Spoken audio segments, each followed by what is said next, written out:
Algunas escenas de este programa han sido representadas, incluyendo la descripción de investigaciones realizadas en la escena del crimen. Una comunidad en Virginia quedó pasmada por un crimen que nadie podía creer. Una mujer embarazada fue asesinada y perdió a su bebé. En el mismo estado, otro pueblo sufre algo similar debido a otro asesinato en un sitio inusual.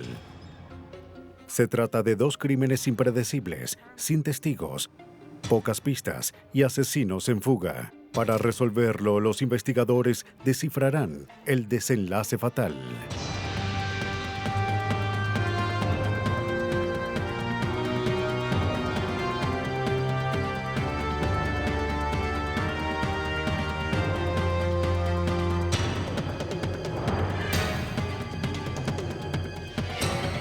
Los nuevos detectives, casos estudiados por la ciencia forense. Desenlace fatal. En este programa se cambiaron algunos nombres. El 6 de julio de 2000 en Chesapeake, Virginia, Rickel Foley llegó al hogar de sus vecinos Martin y Melissa O'Connell. Uno de los compañeros de Melissa le pidió que fuera a su casa, ya que ella no había ido a trabajar y no respondía su teléfono. Aún en el teléfono, el compañero le pidió a Rickel que revisara la puerta de atrás. Estaba abierta. El auto de Melissa estaba en el garaje. Está bien. ¿A dónde podrá estar? ¡Melissa! ¿Melissa? En la cocina, la cena estaba preparada, pero nadie había comido. La cena aún está aquí. ¿No? Bien. ¿Melissa? Melissa era puntual todos los días y tenía 8 meses de un embarazo difícil. ¡Melissa! Está bien. No, está cerrada. La puerta ¡Melissa! de la habitación estaba cerrada. ¡Melissa! Algo no ¡Melissa! estaba bien. ¡Melissa! La compañera le dijo que llamara al 911 y hablara con la policía. Y eso hizo Rickel. 1215 Turtle Rock. Oficiales y paramédicos acudieron de inmediato. Melissa sufría de diabetes gestacional.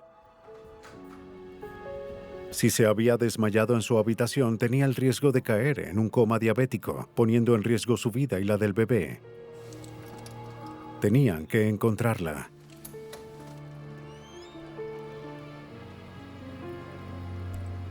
A diferencia del resto de la casa, la habitación estaba en desorden.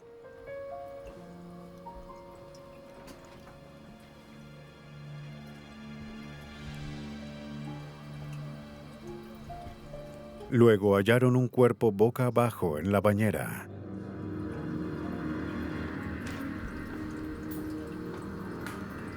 La futura madre estaba muerta. Era muy tarde para salvar al bebé. Melissa tenía lesiones en su cuerpo y había sangre en la bañera. Los oficiales llamaron para informar la sospechosa muerte. En ese momento, el esposo de Melissa, Martin O'Connell, estacionó en la entrada. Dijo que una compañera de Melissa le había dicho algo sobre una ambulancia. En este momento. Una oficial le pidió que esperara afuera hasta que los detectives llegaran a hablar con él.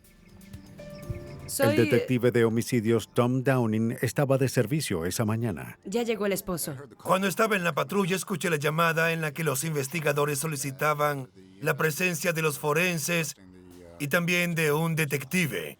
Atención todas las unidades, estoy en el área. Downing se dirigió allí con su compañero, el detective Mike Tutman, como parte de un procedimiento de rutina en cualquier caso de muerte accidental.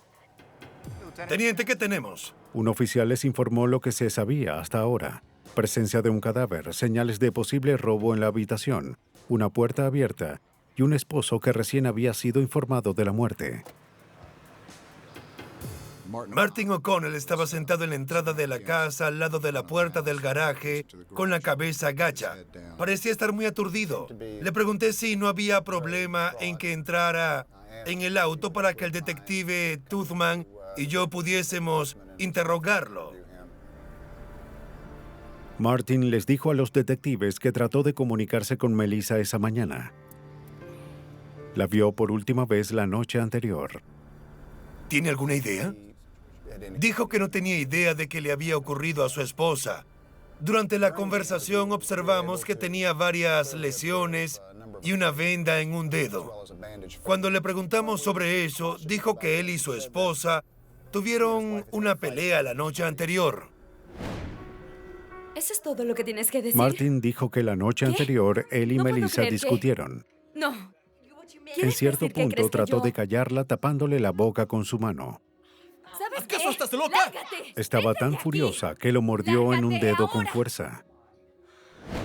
Yo aún pensaba que era sexy. Dijo que ella lo sacó de la casa y que él estuvo manejando cerca de Virginia Beach. Me mordió, subí mi mano. Le dijo al detective que trató de comunicarse con Melissa. Había llamado a la casa con su celular y dejó varios mensajes en su máquina contestadora.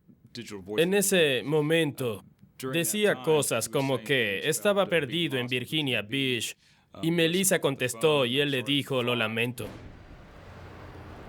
Según Martin, varias horas después, regresó a casa esperando solucionar las cosas con Melissa. Pero en el garaje encontró varias de sus prendas y una nota de Melissa que decía que no regresara esa noche. Cambió de auto y se marchó. No estoy seguro. Martin dijo a los detectives que fue a un hotel cercano. En ese momento, le pregunté sobre las lesiones en sus brazos y en sus manos. Martin explicó que después de registrarse fue a un bar local a tomar unos tragos. Veo que tiene unas lesiones recientes. Dijo que afuera del bar se cayó y se cortó los brazos. Los detectives le preguntaron si podían fotografiar las lesiones. Martin accedió y dijo que haría todo para ayudar. Luego los detectives hablaron con Raquel Foley, la vecina que había entrado en la casa, y con Cheryl Ramsdell, la compañera de Melissa, para obtener más información. Durante la investigación, lo único que supimos sobre Melissa O'Connell fue que era una buena persona. Ella era buena en todo. Era una esposa devota y amorosa. No podía esperar a ser madre. Les agradaba a todos los que la conocían y fue toda una tragedia que hubiese muerto de esa forma. Las mujeres pensaban que Melissa y Martin tenían una relación sólida. También dijeron que Melissa estaba obsesionada con su seguridad y siempre cerraba la casa de noche.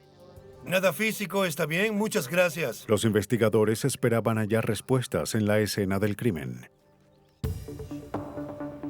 Antes de examinar la escena, el técnico forense Nick Pisillo grabó todo. La habitación principal estaba en un completo desastre. Todo estaba desordenado. Habían sacado los gabinetes.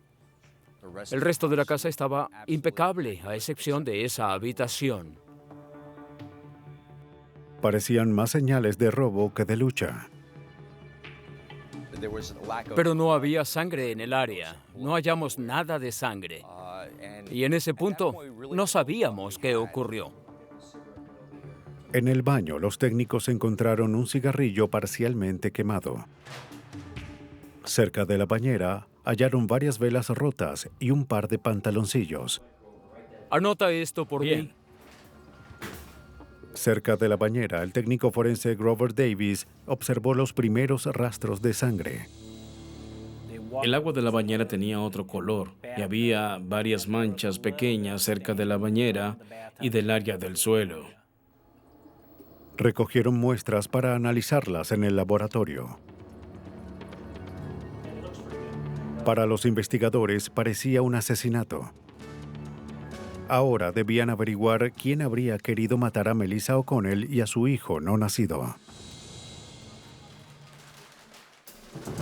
La policía de Chesapeake, Virginia, investigaba la muerte de Melissa O'Connell, quien estaba embarazada de su primer hijo. La evidencia reunida en el baño donde el cuerpo fue encontrado indicaba que ocurrió un homicidio. Pensamos que era muy posible que la hubiesen colocado en la bañera después de matarla. Los investigadores continuaron revisando el resto de la casa. Todo parecía normal. Confiscaron la máquina contestadora en caso de que guardase pistas. Examiné todo el perímetro de la casa, adentro, afuera, todos los puntos de entrada, puertas y ventanas. Vi que todo estaba cerrado. No había señales de entrada forzada, a excepción de la puerta de atrás que estaba abierta. Los investigadores creían que el desorden fue un montaje. Si alguien hubiese entrado a robar, ¿por qué no fue a las otras habitaciones, donde había objetos de mucho más valor que en esa habitación? Me desconcerté después de salir de la escena del crimen, ya que la situación no tenía nada de lógica. Necesitaban más información. Cumpliendo su palabra, el esposo de la víctima, Martin O'Connell, fue a la estación de policía esa tarde para ser interrogado. Los detectives no podían descartarlo como sospechoso. Familiares y amigos dijeron a la policía que Melissa no permitía que nadie fumara en la casa, así que creían que el asesino fue quien dejó el cigarrillo en el baño después de matarla. Descubrimos que Martin O'Connell fumaba y que compraba esa marca de cigarrillos. Investigaron nuevamente los movimientos de Martin esa noche. Mi opinión en ese momento fue que él estaba desesperado en darnos una coartada. Un largo día. Queremos información sobre... Pero los detectives observaron que cambió varias veces los detalles de su historia. Lo confrontaron directamente. La conversación empezaba a convertirse en un interrogatorio. Y en ese momento, Martin se cerró. Dijo que estaba cansado, quería irse a casa.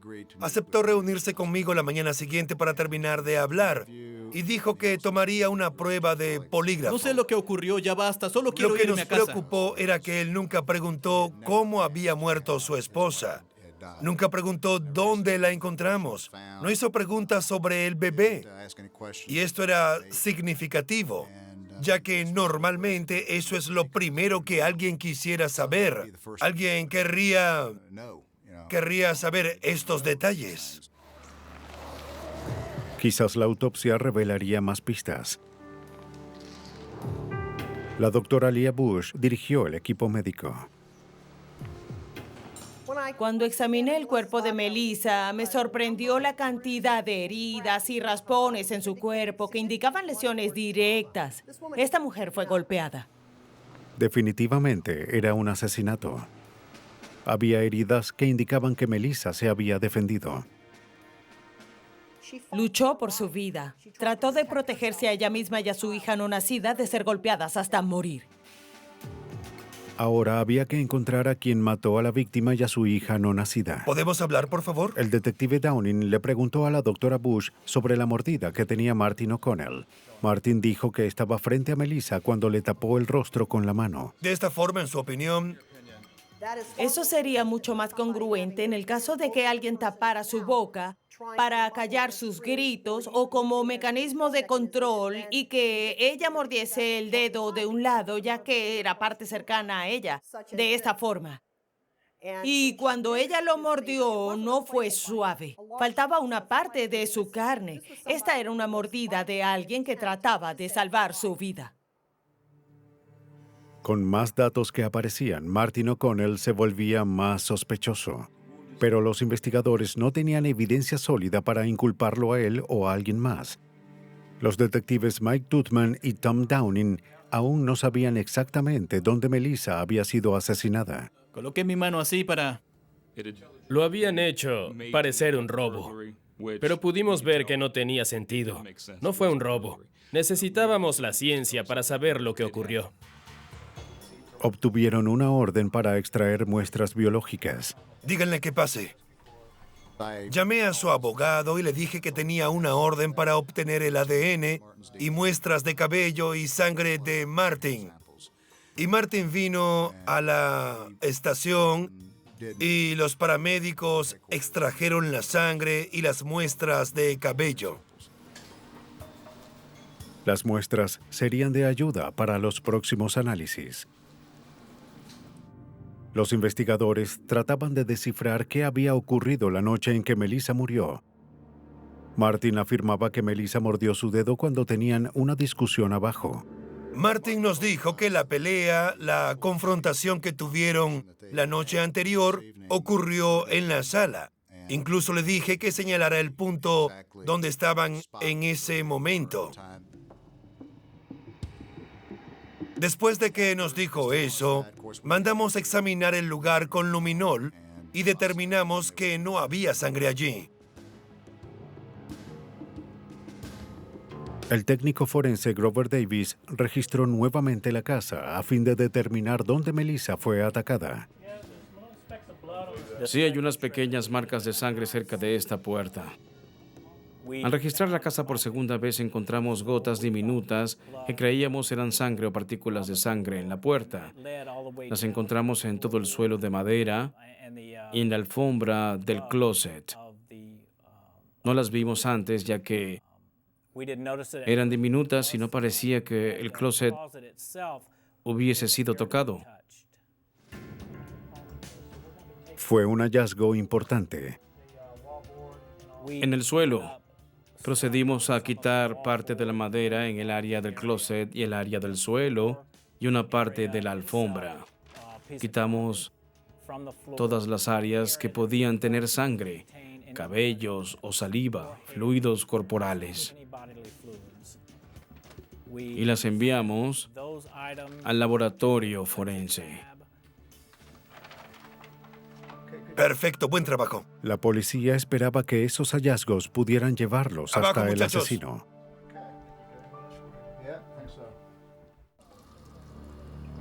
En julio de 2000, la policía de Chesapeake, Virginia, trataba de resolver un desgarrador crimen, el asesinato de Melissa O'Connell, quien estaba embarazada de 8 meses de una niña.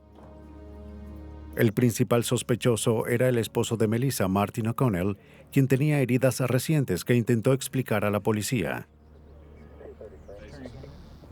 Tom, Su historia no era convincente y la policía quería refutarla con la ciencia forense. Vijay, aquí está la evidencia. En el laboratorio de la División de Ciencia Forense de Virginia, el analista de ADN B.J. Blankenship comparó el ADN de la evidencia encontrada en la casa con los perfiles genéticos de Melissa y Martin O'Connell.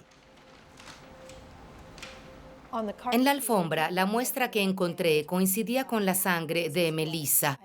Luego regresé y encontré otras manchas de sangre más pequeñas y una coincidía con la de Martin.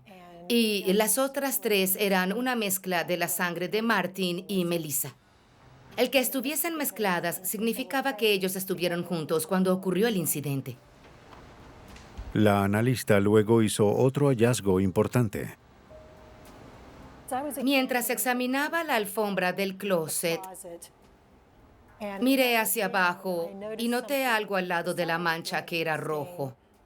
Lo recogí con las pinzas y lo revisé con un microscopio para ver qué era. Y para mi sorpresa, era un fragmento de piel. Incluso se podía ver la rugosidad en la piel.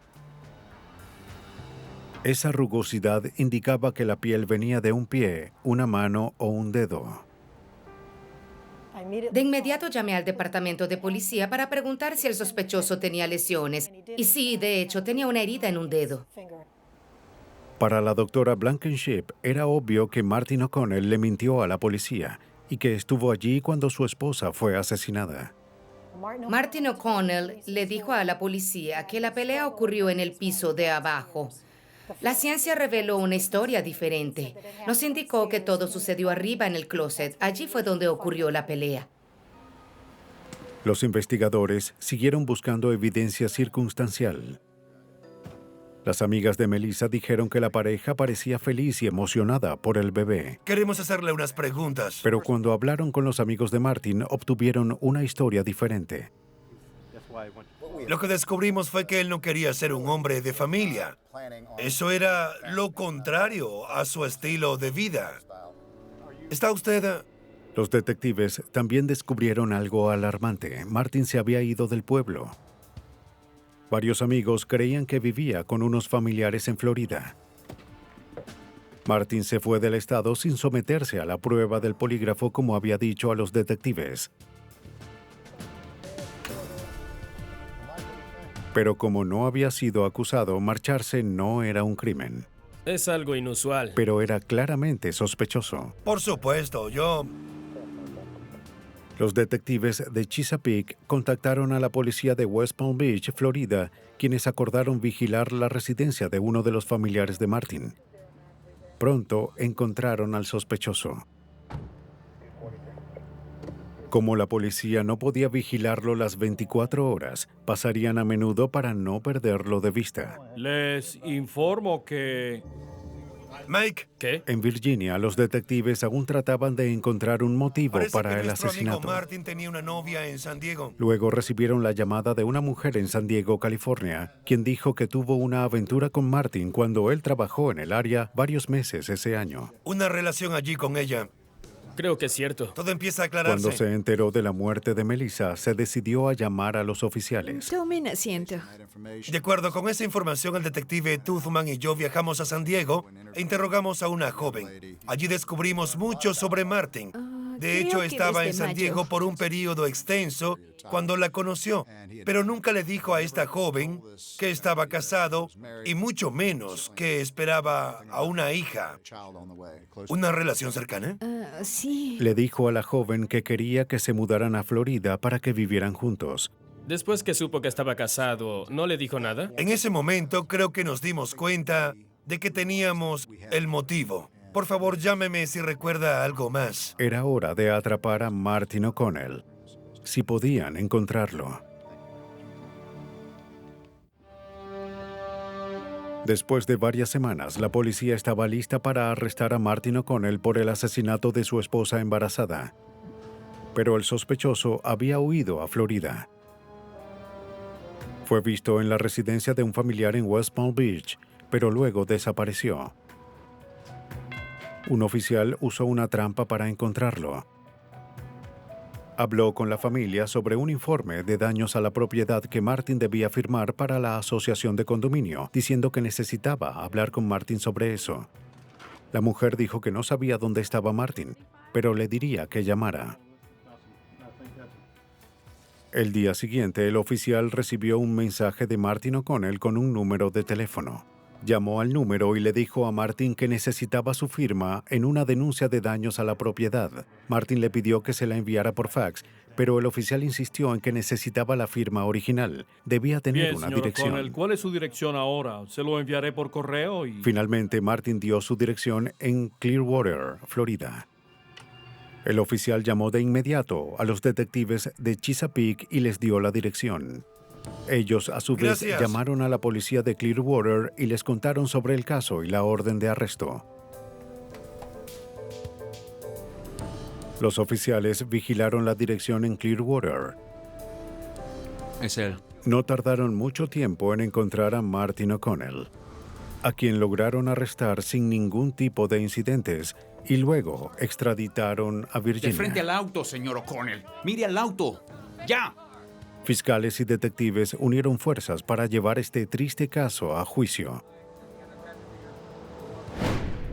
En junio de 2002, un jurado estuvo de acuerdo en lo sucedido la noche en la que murió Melissa O'Connell. A solo semanas antes del nacimiento, la pareja tuvo una discusión. ¡Suéltame! En el closet de Melissa, Martin la atacó. Cuando trató de callar sus gritos, ella lo mordió luchando por su vida. Pero él era muy fuerte.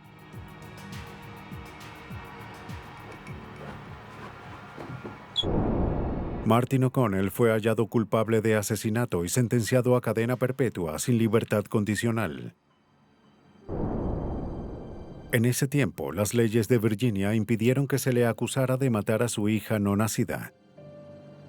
Pero debido a este caso, eso cambió. La ciudad de Chesapeake quedó completamente consternada por ese crimen brutal. A 483 kilómetros al oeste, otro pueblo de Virginia sufrió una conmoción similar. En la tarde del 11 de octubre de 1990, los oficiales de Roanoke, Michael Warner y Tom Kincaid, se preparaban para su ruta cuando un hombre salió apresurado de su auto. Sí, señor. Acabo de hallar un cadáver. Salió del auto y estaba muy nervioso. Nos dijo que una mujer fue asesinada en el sótano de una casa al final de la calle. En ese momento dudamos que dijera la verdad. Le preguntamos si estaba bromeando. Pero una no era mujer broma. en el sótano de una casa. Los oficiales le preguntaron dónde estaba la casa. ¿Puedo llevarlos? Dijo que podía llevarnos si lo seguíamos, así que lo seguimos hasta la casa.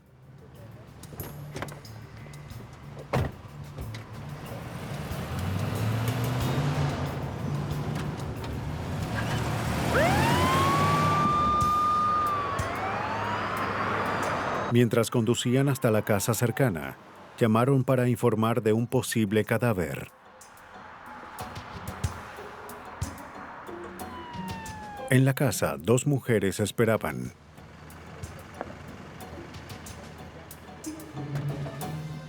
Dijeron que eran agentes inmobiliarias locales. La mujer que estaba adentro era su compañera.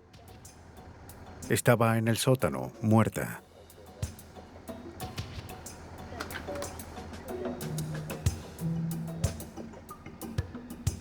Los oficiales tenían que despejar la casa para asegurarse de que no hubiese nada peligroso adentro.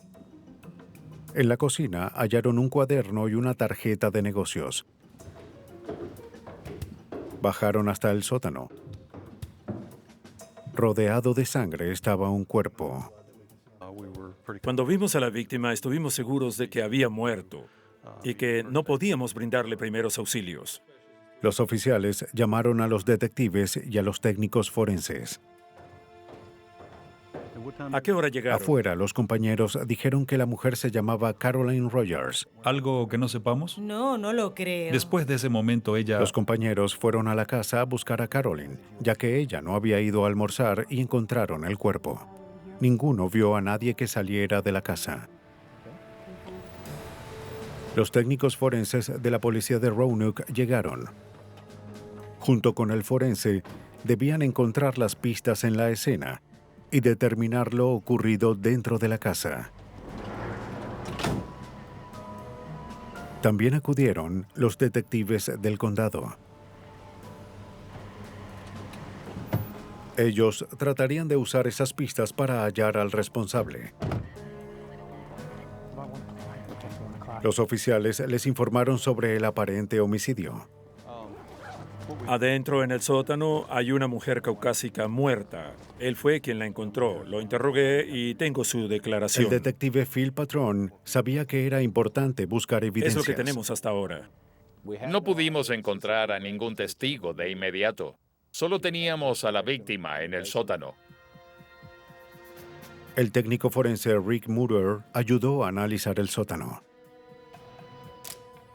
Analizamos cuidadosamente la escena, usamos una cámara de 35 milímetros y documentamos la escena con las imágenes.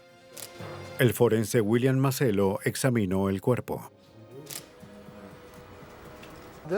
Era una mujer de mediana edad que estaba acostada boca abajo y había un pozo de sangre a su alrededor. Obviamente había sufrido algún tipo de herida que causó el desangramiento. No supe si era una herida de bala o una puñalada. No lo supe hasta que examiné con mayor profundidad el cuerpo. La temperatura del cuerpo indicaba que la mujer había muerto varias horas antes. Las pistas más evidentes eran unas huellas de zapato ensangrentadas. Preservarlas era crucial para el supervisor forense Michael Green.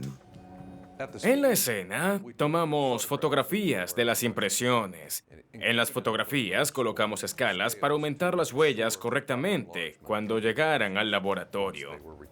Había varias huellas que parecían hechas por un zapato de mujer, según su forma y su tamaño.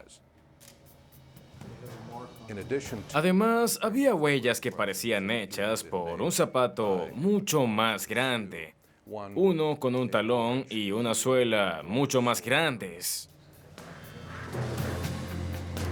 Los técnicos buscaron otras pistas. Descubrí un pequeño botón que estaba en la sangre. Creí que sería de importancia. El botón no coincidía con los botones que tenía la señora Rogers, así que tuvimos la precaución de guardarlo. Para la policía, la evidencia indicaba que se trataba de un homicidio. Los investigadores procedieron a buscar su primer indicio. No habían vehículos en la casa. Ella era agente de bienes raíces y tuvo que llegar allí de alguna forma. Así que pensamos que su auto fue robado.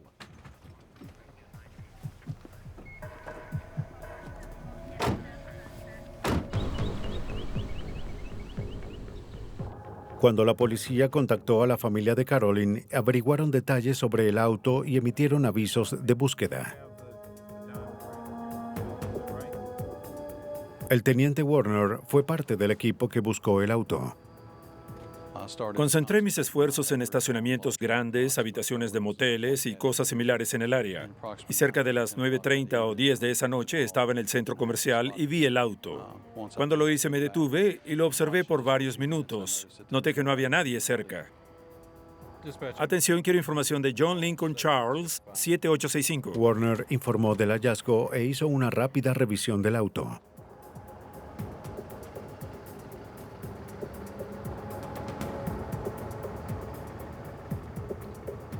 La puerta estaba cerrada, pero adentro pudo ver una libreta amarilla.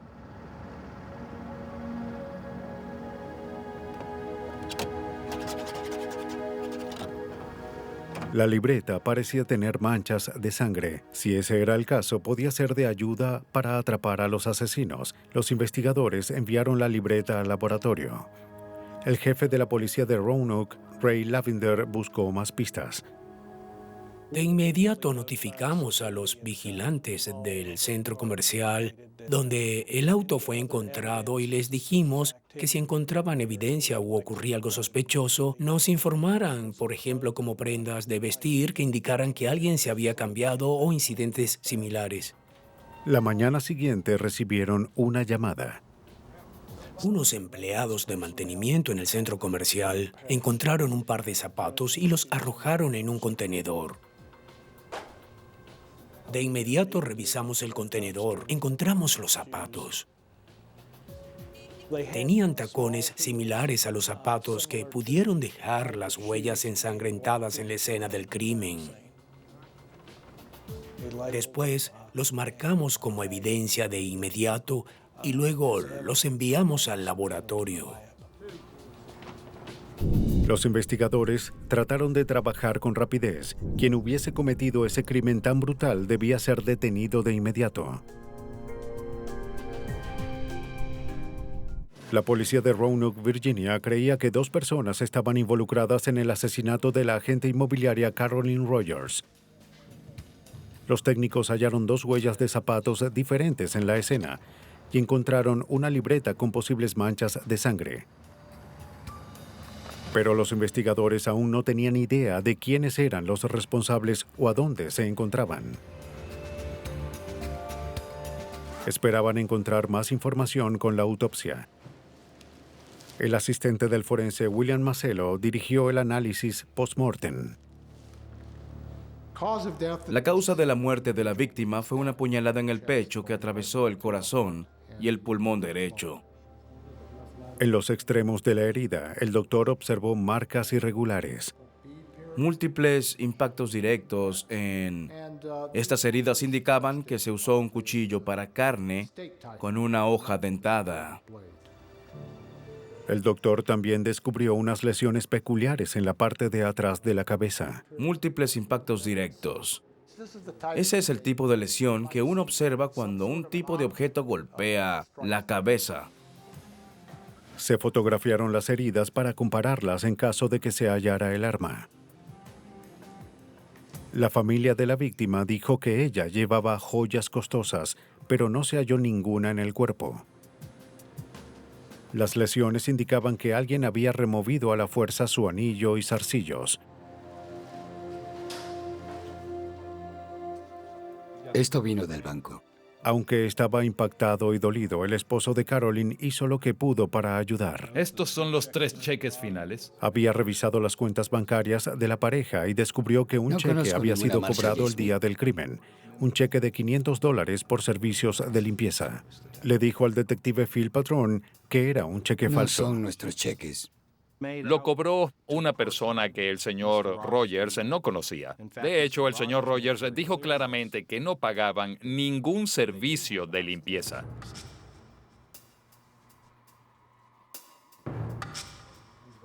Hola, ¿cómo está, detective Smith? Un detective fue al banco y habló con el gerente.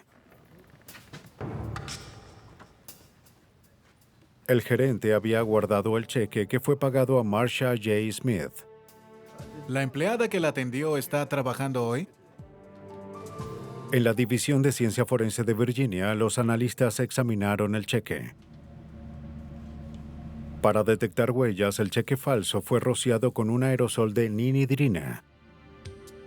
La ninidrina reacciona ante secreciones de la piel humana que se transfieren a superficies porosas. También se analizó la libreta hallada en el auto.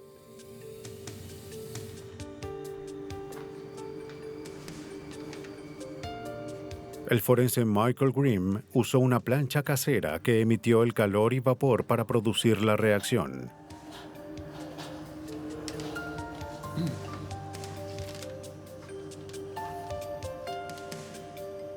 Se observaron varias huellas parciales. Luego pasó a la libreta.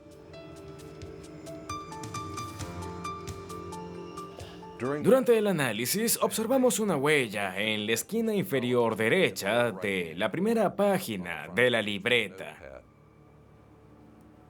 La huella fue fotografiada e introducida en el sistema automatizado de identificación de huellas de Virginia, también llamado AFIS. En cuestión de solo minutos, en el laboratorio obtuvimos un posible resultado. Eran de una mujer llamada Wendy Horst.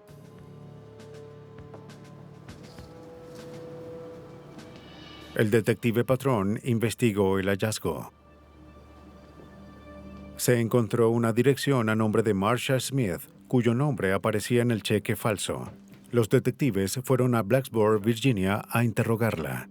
Wendy Horst, ¿sabe algo sobre ella? Marsha conocía a Wendy Horst. Cuénteme sobre ella. Solía trabajar con ella. ¿Por cuánto tiempo? Y Marsha había perdido hace De poco hecho, su tenía mi licencia. licencia de conducir. Agradezco su tiempo. Todo ocurrió cuando Horst se marchó del pueblo. Le daré una tarjeta, le agradecería. Los detectives creían que Horst robó la licencia y la usó para cobrar el cheque falso. Gracias. El detective Kern pronto obtuvo los antecedentes de Wendy Horst. Era la novia de un conocido criminal llamado Danny King.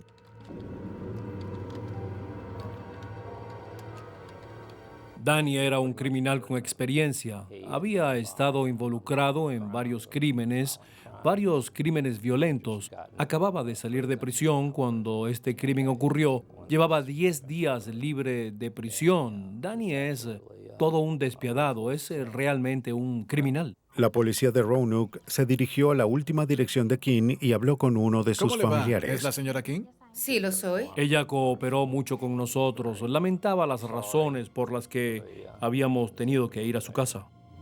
La mujer dijo que Wendy Horst vivió con ella hasta que Danny salió de prisión. Cuando los vio, ¿qué estaban haciendo? Ella observó que quitaron una placa del auto de la cómplice y lo colocaron en una camioneta que Danny y ella manejaron solo un día. El día después del asesinato de Rogers, la pareja se marchó del Tenían pueblo. prisa por irse. Los investigadores no sabían a dónde había ido la pareja, pero ahora tenían su número de placa. Introdujeron la placa y las descripciones del auto y de los sospechosos en el sistema del Centro de Información de Crímenes. Y emitieron un teletipo a nivel nacional donde se pedía a las agencias que buscaran a la pareja. Sus probabilidades eran escasas. La pareja podía estar en cualquier lugar. Pero el 15 de octubre, solo 4 días después del asesinato, un oficial de la policía de Nueva Filadelfia, Ohio, observó un auto en un área de descanso. Noviembre, Charlie, 7406, en un... Mencionó el número de placa y descubrió que el auto estaba posiblemente relacionado con un homicidio en Virginia. 518, si me envían El oficial pidió refuerzos. Necesito refuerzos aquí. 2 asesinos podían estar en el auto.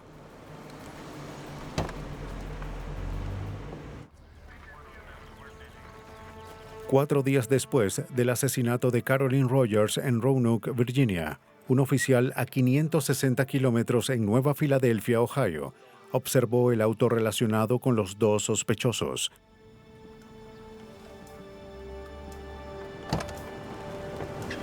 Cuando los refuerzos llegaron al lugar, fueron a la ofensiva. Pasajero, saque las manos por la ventana.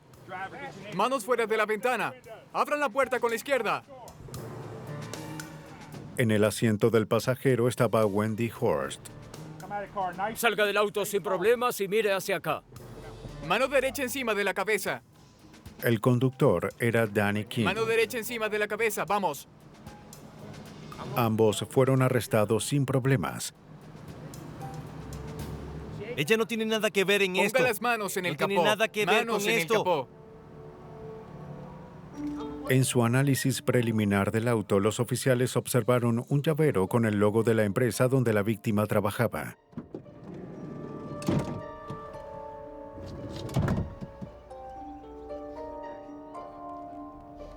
También observaron un cuchillo Aquí hay un cuchillo. con una hoja dentada. Bien. Las autoridades contactaron al jefe de policía de Roanoke, Ray Lavender. La patrulla de carreteras de Ohio me informó que había encontrado a Danny King y a su cómplice. Tomé el siguiente vuelo hacia allá, que fue cerca de las 4 de la mañana del día siguiente. Después de obtener una orden, la policía de Roanoke revisó completamente el auto de los sospechosos. Hallaron ropa de hombre y de mujer que parecía estar ensangrentada. Una prenda llamó su atención. Encontramos una camisa de trabajo a la que le faltaba un botón. Y eso era importante para nosotros, ya que hallamos un botón en la escena del crimen. Y los botones de esa camisa eran idénticos al que encontramos allá. También hallamos un par de botas que creemos pertenecían al señor King. Estas nos interesaban particularmente. Las suelas fueron comparadas con las huellas encontradas en la escena. El diseño de la suela es muy similar. Los investigadores también guardaron el cuchillo que los oficiales de Ohio observaron. Wendy Horst, esta es una copia que la acusa de asesinato capital. Después de guardar la evidencia, los detectives interrogaron a Wendy Horst. Solo caminamos por ahí. Admitió haber falsificado el cheque y empeñado el anillo. Dijo que estuvo en la casa en el momento del asesinato, pero juró no haber visto el crimen. Dijo que en realidad no sabía lo ocurrido, que el señor King estaba en el sótano con la agente de bienes raíces y que salió del sótano. Le dijo que subiera al auto y fueron al centro comercial. Mientras el interrogatorio continuaba en Ohio, los analistas en Virginia analizaron otros 2 cheques falsificados. Se obtuvieron huellas de ambos cheques y se compararon con las huellas de King. Las huellas fueron identificadas positivamente como las de Danny King. Es él, lo Coincide. logramos.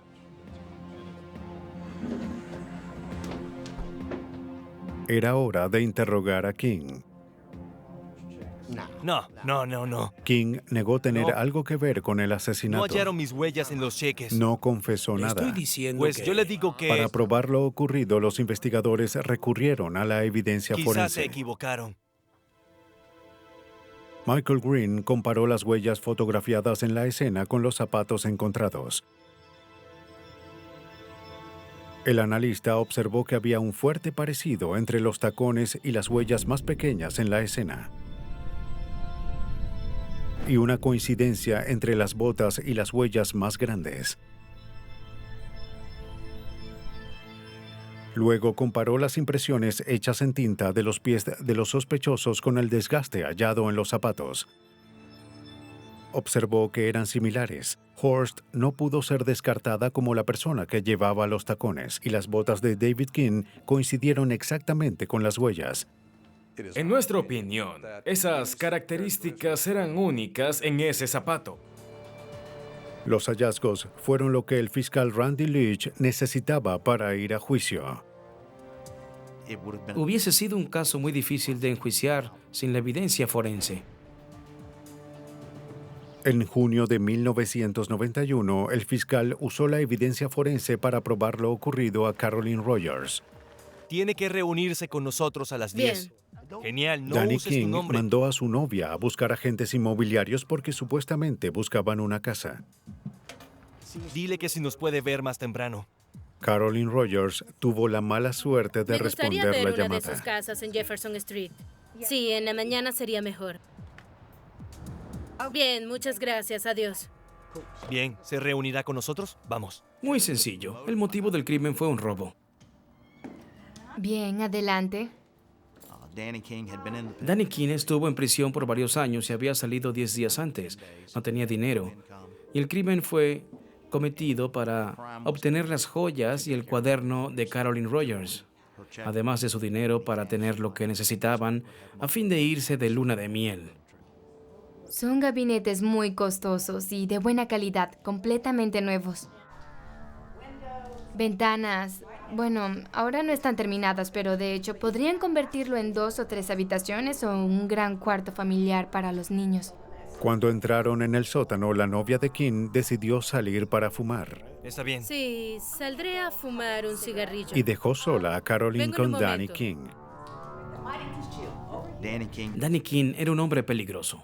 No le importaba lastimar a alguien para obtener lo que quería. También hay... La mató y la robó.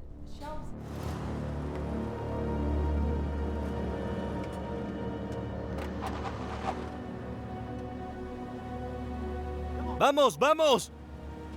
Estacionaron el auto de la víctima en un centro comercial donde Danny lo limpió para borrar cualquier huella.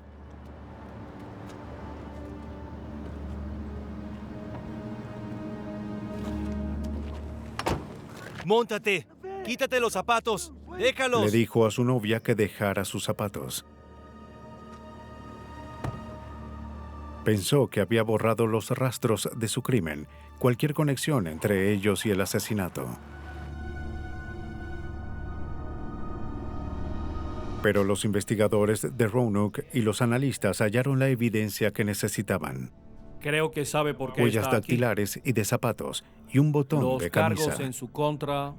Pudimos mostrarle al jurado no solo que él la apuñaló y que ella sufrió una terrible muerte, sino que él le dio una patada en la cabeza con su bota.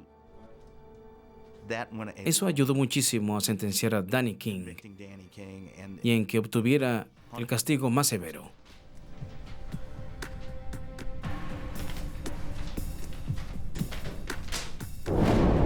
El jurado halló a Danny King culpable de fraude, robo y asesinato y recomendó la pena de muerte.